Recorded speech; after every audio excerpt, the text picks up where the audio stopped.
guys, today I wanted to go over some basic guitar chord shapes that everyone needs to know. We're going to start with E minor.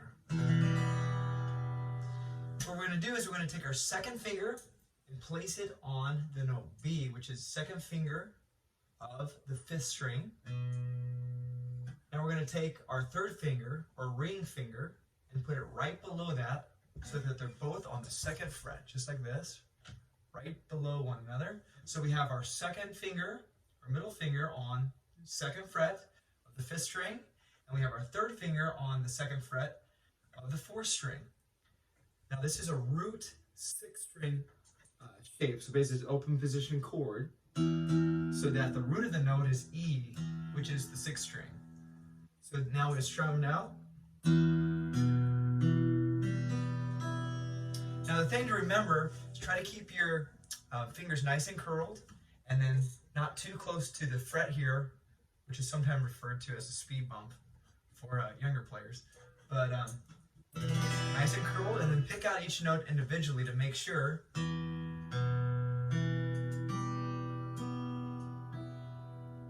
each note of the chord rings out true. So that's our E minor chord.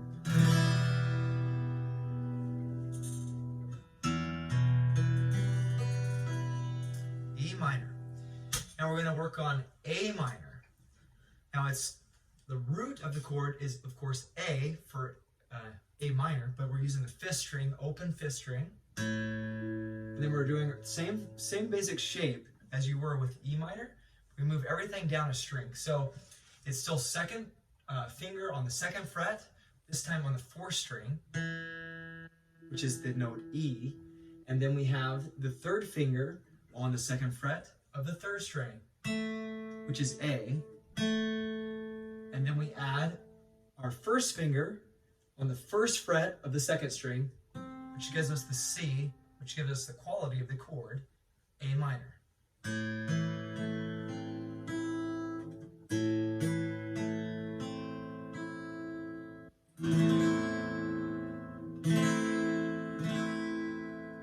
Okay, so the next level of advancement after you practice this a lot is switching between the two chords with a basic rhythm like this.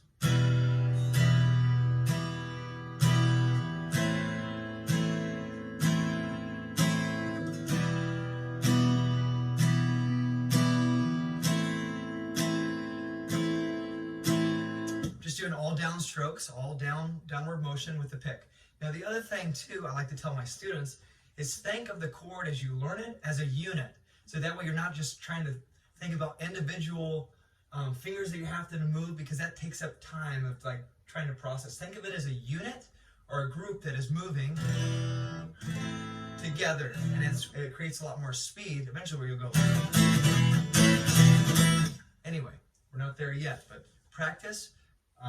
First, the most important thing is getting a good quality sounding chord. Every note of the chord is ringing true. And once you're able to do that, then you can work on developing speed, starting slow.